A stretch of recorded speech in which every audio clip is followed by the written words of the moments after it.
All right, well, welcome to our webinar. Thank you everyone for joining. My name is Paula. I'm the BDM here at BiCells. Today we're going to be talking about what private LTE and 5G can provide for SLED. And today's hosts are going to be Kate. She is our Director of Sales, and Bob Stone. Most of you know him. He is our Director of Sales as well. Kate, I'm going to go ahead and pass it along to you to get started. Here's a quick agenda as to what we're going to cover today. We're going to do just a little bit of an introduction to BiCells, who we are, what we're all about here. We will talk about private cellular networks, understanding them, why they're important to us, and why they matter to education. And then we'll talk about how that applies to education, right? Why educational institutions would want to use them, and then dive into some case studies that we've done with a few of our educational partners. And then we'll do a quick conclusion. All right, so quick introduction to BiCells. We are a global company that focuses on 4G and 5G private cellular solutions, and we were founded in 2014. We have headquarters here in the US and Texas, and we also have an incredible engineering and support team out of Madison, Wisconsin. And in addition to being in all 50 states, we are also in over 60 countries worldwide. So looking a little bit more at our US deployment footprint here, we have over 700 commercial networks deployed. So that's pretty incredible for only having our inception here in the States in 2014. Like I mentioned, we are across all 50 states at this time, and we have well over 50 educational networks deployed as well.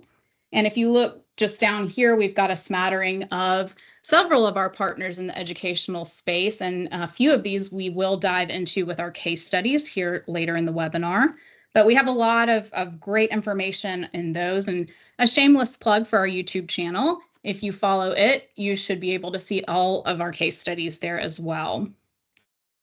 So what makes BiCells exceptional? Why are we so much better, right, than our competition? And our biggest thing, and I think what makes our value proposition really important, is that our cost model is relatable and simplified for the IT world. And so is our equipment setup and deployment. So your CapEx and OpEx, they're simple to understand, they're upfront, and they're very competitive.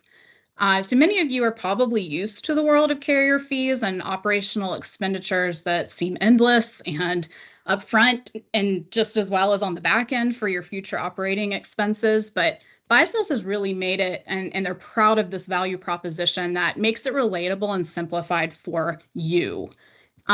We are all standards-based, right? So Private Cellular is standards-based, and it has the R&D backing of multiple billion-dollar companies. So this technology has been and continues to be developed. So the ecosystem is very mature and very robust.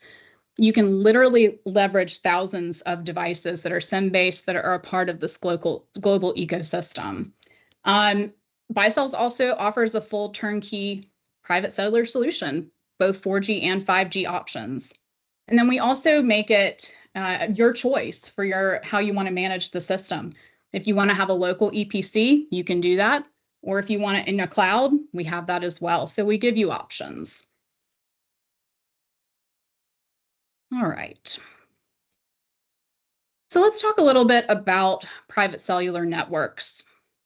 And when we talk about that, a lot of this is obvious to many of us, right? Why we would want to use cellular, but why private cellular is something that Bob and I would really like to touch on.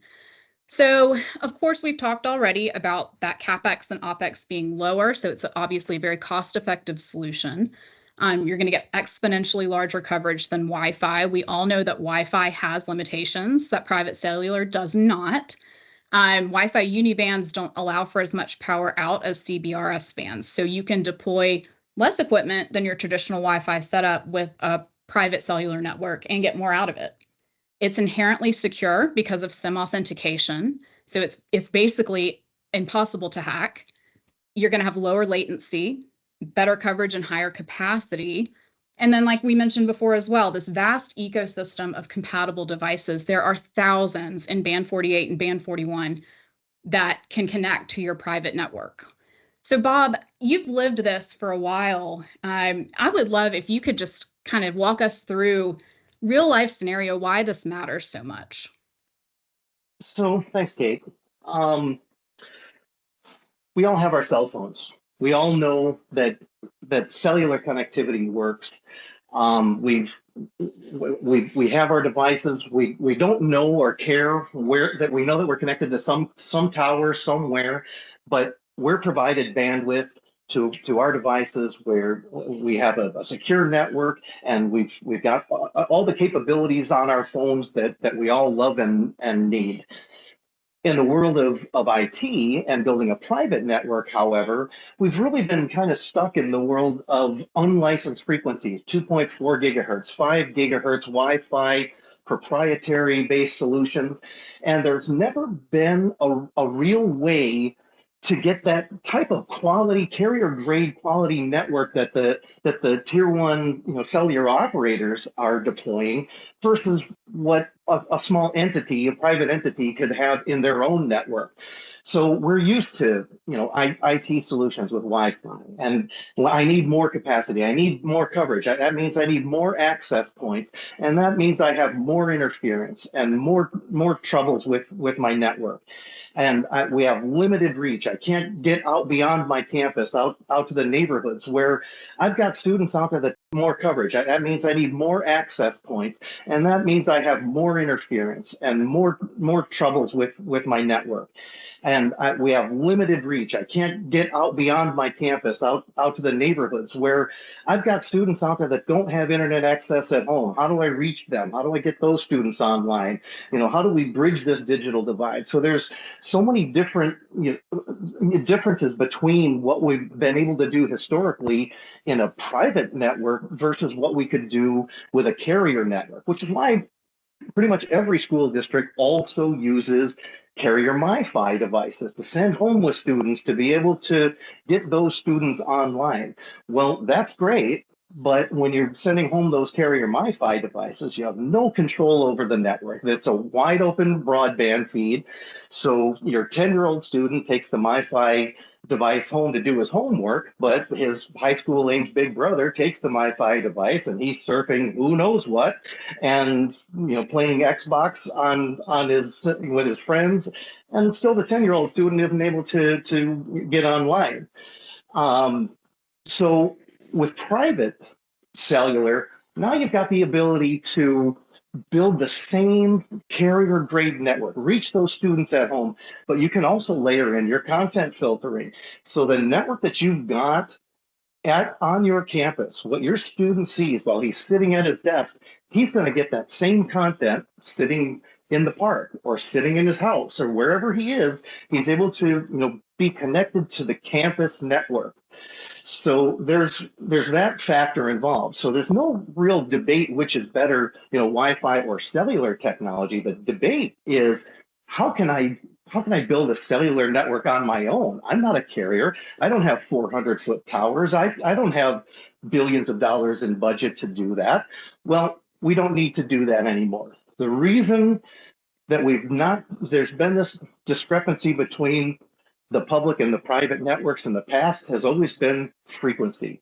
The cellular operators have spent billions of dollars on auction to be able to buy cellular frequencies in the 600 megahertz, 700 megahertz, whatever it may be. They've all spent billions of dollars on auction.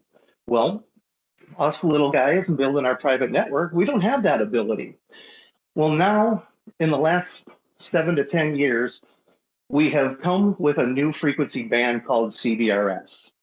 It's band 48. It's from 3550 megahertz up to 3700 megahertz.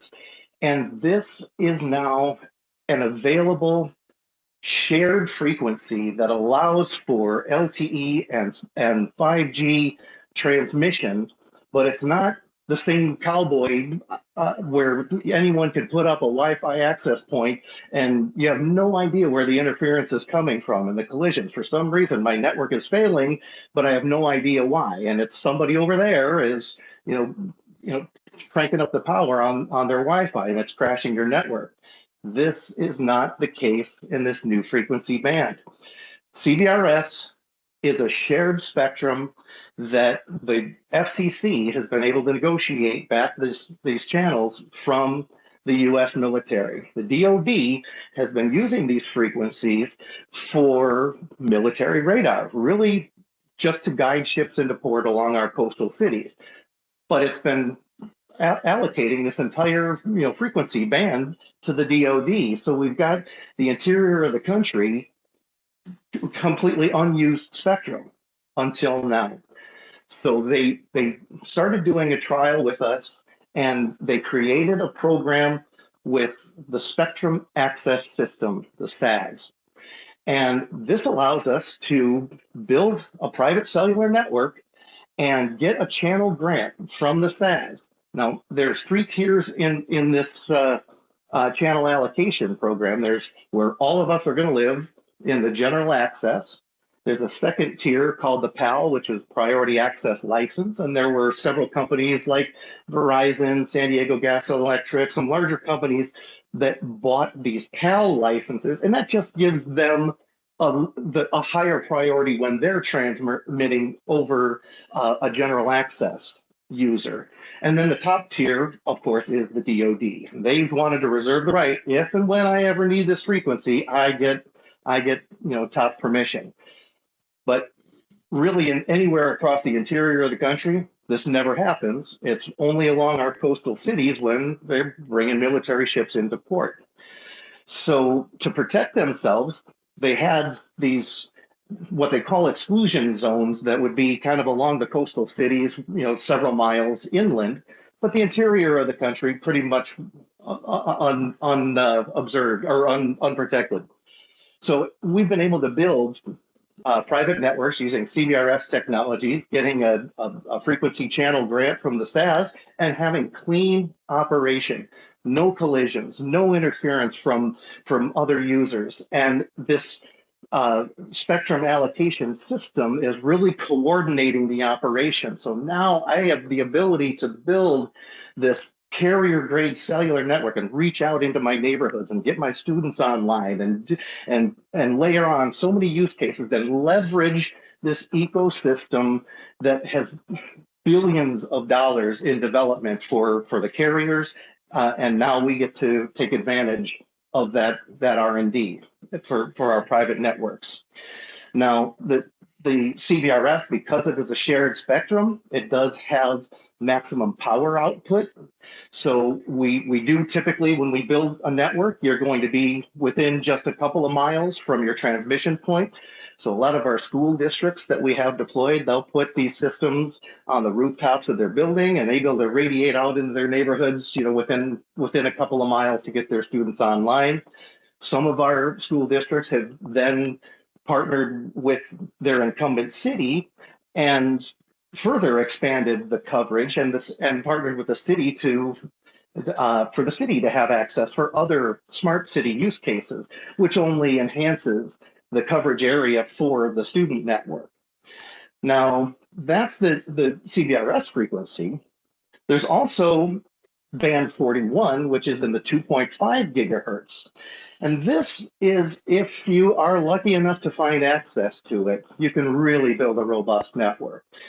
Educational broadcast spectrum was allocated to universities across the country many years ago when they would actually transmit cable television over the air. So university classroom could be broadcast and you could watch it on TV at home. Well, it was underutilized. It really wasn't a used solution. So these universities were sitting on these frequencies for years until Craig McCaw went around the country and negotiated subleases with all of these universities or flat out buyouts to acquire the spectrum. And he built his company, which he sold to Sprint, and then Sprint in turn has now been sold to T-Mobile. So a lot of these frequencies are still sitting under the T-Mobile umbrella, but a lot of these frequencies are really, there's been some litigation, and a lot of these frequencies are being reallocated back to their original universities. So check with your local universities, because there may be an opportunity to be able to use these frequencies. Now, the EBS frequencies are fully licensed, just like the carriers do when they deploy their networks. So you don't have power output restrictions like you do in the CBRS space, you can crank up those transmitters. So instead of having a 1 watt or a 5 watt radio in CBRS, we have 40 watt radios in EBS frequencies. So your cell radius, your cell size is going to be much greater, and you can reach further out into the neighborhoods and get more students online at greater range. So if that's an option for you, it's really a luxury. So it's worth looking into. Kate, go ahead and move on. Awesome. Thank you, Bob. That was great. So here's just a basic overview, a topography of your typical cellular network, just so you can have a picture in your mind of kind of how this all comes together. So there's really just 3 components. You have left to right, your core. This is made up of your evolved packet core, so your EPC, and your operation management center. This is where all that SIM authentication and fancy things that make LTE unhackable and so reliable happen. From there, you go over a transmission line, whether that be Ethernet, fiber, what have you, to your E node B, G node B. Some of us know that as an access point or a radio transmitter. And from there, you will send out your LTE or your cellular signal to any of these devices. We've talked about this vast ecosystem, right? Thousands of devices that are SIM-based and support band 48 or band 41 if you have that as well, right? And here's just a few of the devices that can do that. So of course, BiCell CPEs, but when we're looking at end user devices, smart devices, it is endless how many you can connect back to your network as long as you have that SIM in there. So we're talking tablets. I have a drone on here for fun, but security cameras, smart boards, some other things we'll talk about in a moment about just advanced learning capabilities in the classroom. Anything that has this can connect back, and that makes the topography really, really interesting, and I think what really separates it from other technologies. All right. So how does this all apply to education? What are some of the ways that we can use this in an educational setting? Well, there are so many options. The possibilities are truly endless because of that vast ecosystem. So cellular, it's really optimized for indoor or outdoor deployments. So this allows for a reliable connectivity in a variety of operations. So here are just a few, and some of the ones that we have lived, right? Extending the reach of your campus network. You can have greater campus security. There's an advent of smart things, right? So smart buses is one of those. Esports and event streaming, of course, need low latency, high capacity type deployment and equipment. That would be a perfect scenario. And then advanced classroom and learning capabilities that we'll talk about as well in a moment. Many of our educational customers are using this private cellular equipment in CBRS and band 41. So either or, and sometimes both, to quickly improve and extend that broadband connectivity on campus, but also within their buildings, and then reaching all the way out to the students' homes. So it's pretty versatile and pretty amazing. And the biggest thing is you can have full control over the content and capabilities that the students have, specifically at home, for using any of their school-issued devices. So if they have a tablet that's been given to them by the school, if they have that private cellular network, they have that SIM in there, you can control anything that they can do at home on that. That means that you can cut out all of the suspicious websites, any gaming, whatever. They can only do their schoolwork on it. And that's pretty magical because you can't do that with Wi-Fi. And it's super secure. So naturally, we would want our students browsing on secure devices. So here's just a detailed view of some of these that we've talked about, right? Smart buses are fascinating to me. The school bus was like the most dangerous place on the planet when I was in school. So now it couldn't be that way anymore because so many of them are now putting these security measures, like obviously security cameras. You've got Wi-Fi on board, keeping the kids and the drivers connected to the outside world at any time. And the school can even keep track of the health of the bus itself. So that stops breakdowns before they happen. That's pretty incredible. And again, talking about interoperability, this vast interoperability of devices for Private Cellular, it just gives you so much flexibility in your choice of equipment and how you want to use it, right? Depending on your needs. So again, the CBRS bands, so band 48, I think there's like 800 end user devices or something that will work with the bicells specifically. And on band 41, I think there's literally thousands. So the possibilities are endless. And I think that's really fascinating. It keeps the students safe and keeps them home on time, which is also important. We talked a little bit about this advanced learning capabilities. This is another fascinating thing to me. It seems like robots keep taking the place of a lot of human activities now. Well, it's the same in schools. So those need low latency. So you've got that with Private Cellular.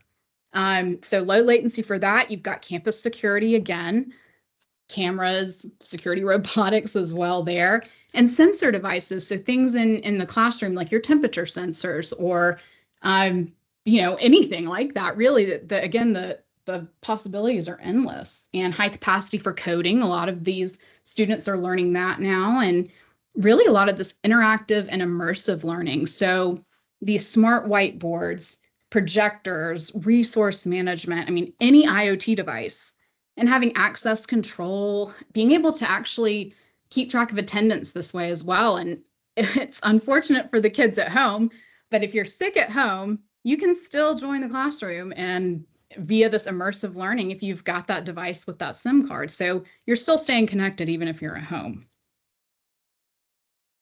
All right. This one I have a real heart for, and I think this is very, very cool and very interesting.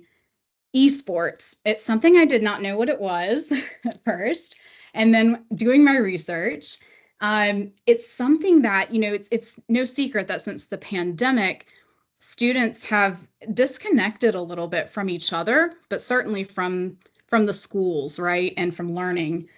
And this has been a real way for schools to encourage these students to come together. And actually, esports is considered as legitimate as any other sport, like football or basketball now. And they're sometimes, in many cases now, receiving more funding than these other sports programs. So obviously, esports, online gaming, you must have low latency. You must have high capacity, right? These are all very important to get these to run correctly.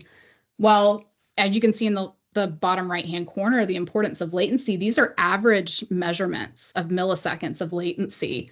Wi-Fi is 40 to 60 milliseconds. And as you go through 4G and 5G, it's cutting it in half. And that is super important. You don't want to have lag when these kids are serious, right, about making sure that what they're doing is caught and that they're keeping their scores correctly. And again, Private Cellular allows full control over this network, and that includes the security of it. So hacking is avoided.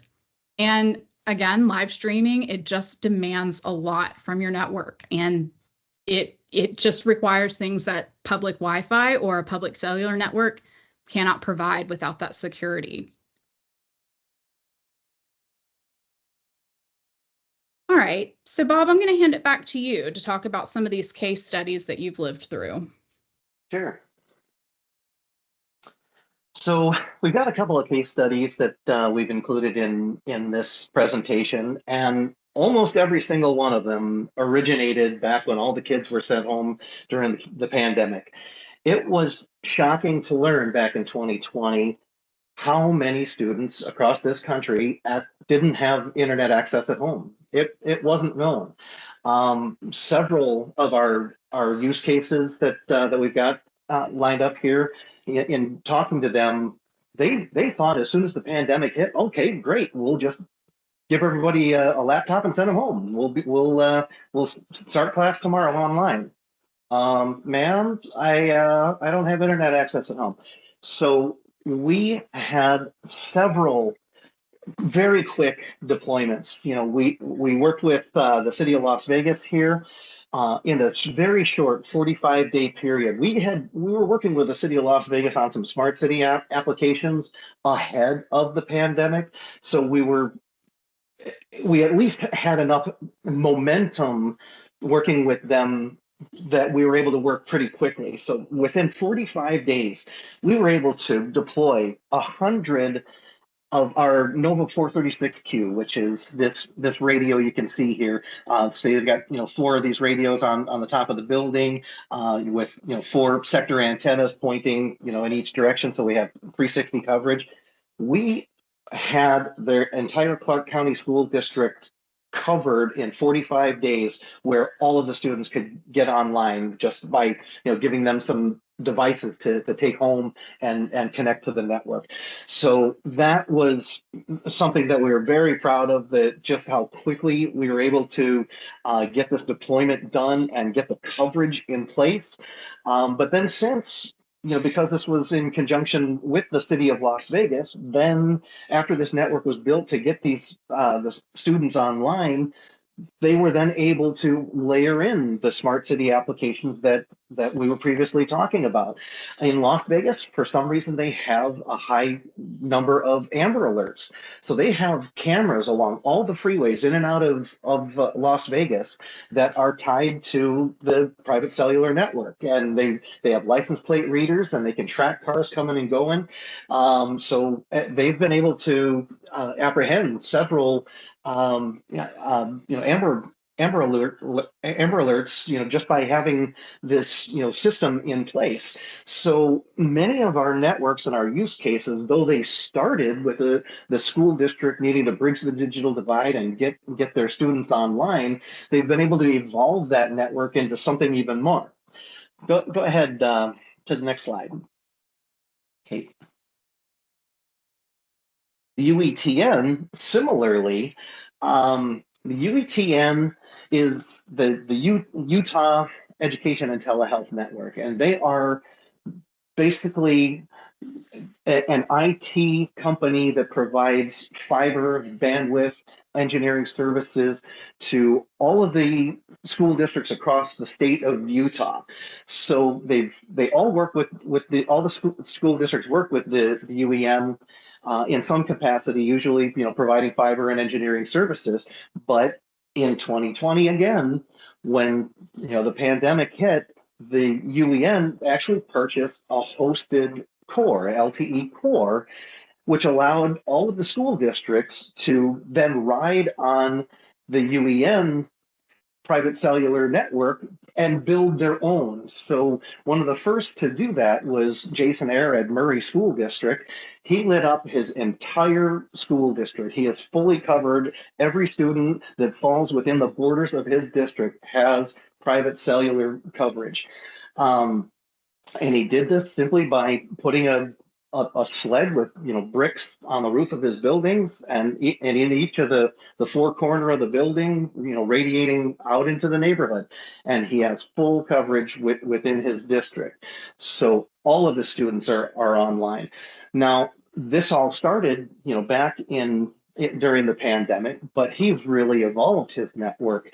And to Kate's point about the esports, Jason at Murray School District is one of the big proponents of esports, and having these competitions and being able to pop up an esports competition at any school and being able to have that low latency and high capacity available, and deploying the private cellular network is so simple. He can do that. He can pop up a network and do an esports gaming ad hoc at any location. All he needs to do is backfill it, with a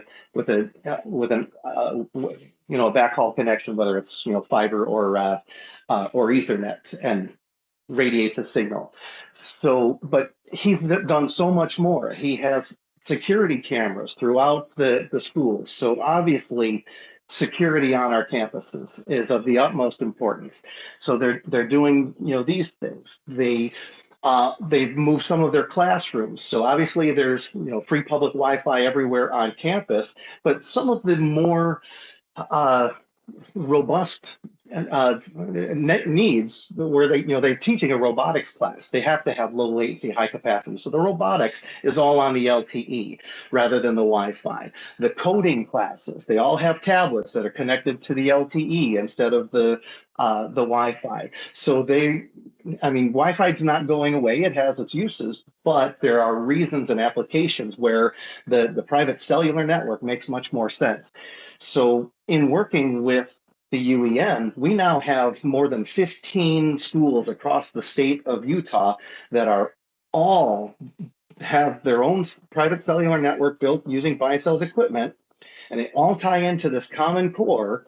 But Murray School District, his students see only what they see when they're sitting at their desk. When they've got their tablet, their laptop sitting at their desk in class, they see the on-campus network. They go home, they open up their laptop, they connect over the private cellular. They see exactly the same thing they see when they're sitting at their desk. And the beauty of what they did in Utah, because the UEN hosts the core, even though Murray School District has their carve out and their students see what they would see sitting at their desk at Murray School District, that student from Murray School District can go across the state and be 100 miles away, but connect to another school district network that is also attached to this UEN core, open up his laptop, and he is still on his Murray School District campus network across the state. It's really a beautiful thing, and really filling in this connectivity across the state of Utah is they're very innovative and doing some great things there. Go ahead, Kate, move on. So a little bit further on what Murray School District is using, they purchased a cow, a cell on wheels. So you can see this device. It's actually a trailer that inside it has, the radio equipment. It has this tower arm that can raise up, and they put the BiCell's radio equipment up on that tower. So they can put this thing up anywhere they want to. So if they need more coverage to reach a new neighborhood or something that wasn't previously covered, they can wheel that thing out and get the network online. But what they've been doing is using it as a classroom on wheels. He uses this for several different things. They are actually teaching students about cellular networking and preparing these students for a possible employment in the field as they move on in their lives. So they're teaching programming the radios, putting them online, and drive testing, and doing all the things that it would take to deploy a cellular network, and educating these students. So it's a new classroom, a new technology that they're able to do there. But beyond that, they've used it for other things, scientific research. They've taken this thing out into the salt beds of the salt flats in Utah, and they're taking seismic readings going over the cellular network, which is amazing. They're like predicting earthquakes using cellular technology. And then we're also, next week I'll be with Jason attending an event in Arizona where it's agricultural research. We're going to be using this cow with the BiCell's radios and connecting tractors and agricultural equipment and sensors all over the private cellular and doing agricultural research. So it's really limitless what you can do with cellular technology versus Wi-Fi or any other kind of proprietary technology. Go ahead, Kate. Similarly, St. Vrain School District in Colorado in 2020, same reasoning. COVID, got to get our students online. There were some under low income areas where they had to get their students online, so they built the network using the same radios that we used in Las Vegas and in Utah, and built a network to on the rooftops of the building, and we're able to get their students online using similar devices and tablets and whatnot. But through that process, getting their students online, there was an issue within their parks. They had a drive-by shooting in a park in Longmont, and it just showed the police force that they had to get security cameras in the certainly the parks around the city, but then where else do we need them? Back alleys and other areas of town. So they partnered with St. Vrain School District, who already had this network in place, and were able to simply add in security cameras in this park in an area that was already covered by the school. And then the city injected funds into the expansion of this network. So they started putting up radios, on light poles and throughout the city and enhancing the coverage. So now they have almost ubiquitous coverage throughout the entire city of Longmont, and the students now can be anywhere in the city. Not just taking the device home because the school district has provided the bandwidth for them. The city has expanded this coverage now, and so now the students have the ability to take their laptop and go sit in the park and do their homework. They can go home and do their homework. They can be anywhere in town and be able to get online and attach to that school network. Meanwhile, the city has their piece of the bandwidth, and they've got several security cameras throughout the city, and then they're doing traffic light monitoring, and now they're layering in fire and rescue vehicles and police vehicles, and being able to connect the onboard DVRs to, so there's multiple use cases beyond by not only building your network that will give you what you need for your school district, but then partnering with your community and really can enhance what you've got the capability of doing with the network. Go ahead, Kate. Awesome, Bob. Thank you so much. What's really cool about what you can do, particularly with education and cellular, is it's almost philanthropic what schools are being able to do for their communities. And that's just a really cool human side to all of this. So thank you for that, Bob. All right. In conclusion, how is BiCell's solution important for you? We've covered a lot today, but as a recall, we have better coverage and range than Wi-Fi. We have this vast ecosystem of compatible devices that can be used. It's IT-friendly deployment and cost model, super important. You have dedicated capacity and greater security, full mobility options. Bob kind of touched on that just now.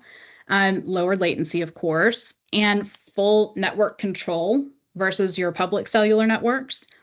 And more importantly, that ongoing OpEx expenditures, you will have so much less, unlike if you went with the carrier MiFi stuff, right? So if we could leave you with any thought, beyond all of the important things that you can be doing, you can be a philanthropist through all of this as an educational institution, we would really leave this with you, that just stop paying these high recurring carrier charges and leverage that network that you already have. You don't have to pay those. You can actually leverage what you have and do a lot with it. Okay, Bob, would you like to add anything to that? Yeah, I just on that point, Kate, every single school district, they know the limitations of the Wi-Fi. They're not really going beyond the campus. So to bridge that digital divide and get their students online at home, they have to. So historically, they have been using these carrier Wi-Fi devices, and not only do you not have control of that, it's just wide open broadband. They're using as much carrier capacity as they want, and you have no control of what they're doing.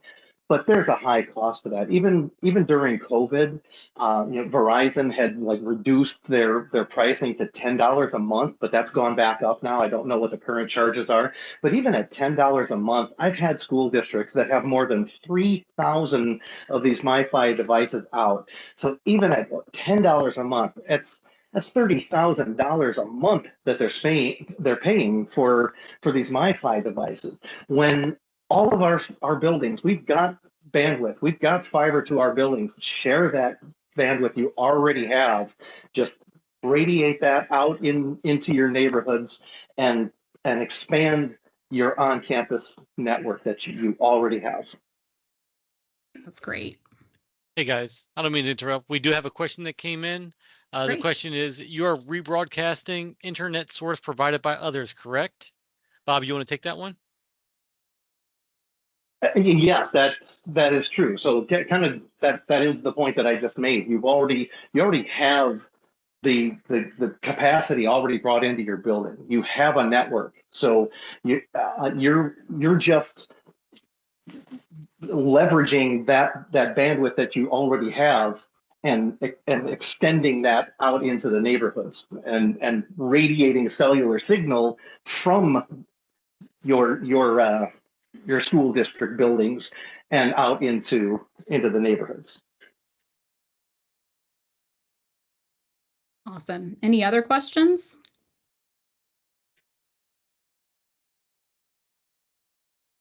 All right, one other question just came in. Is there a requirement on the backhaul minimum throughput for your small cell NDPC?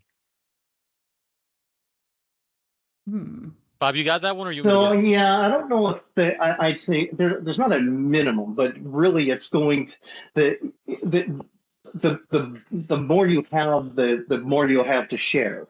So each radio is going to have a maximum capacity available to it. So you would want at least the minimum of each radio that you're using. In this presentation, we didn't go through our radio portfolio, so we do have a wide array of radio solutions that have different available capacity to it. So I would just say that however you design the network and what radios you've decided on, you'll just want to make sure that you've got enough bandwidth to support the radios and that you've selected for your deployment. If there are no more questions, I would just like to thank everyone on behalf of Bob and I for joining this afternoon and for your attention and participation. We really appreciate it. Thanks, everyone.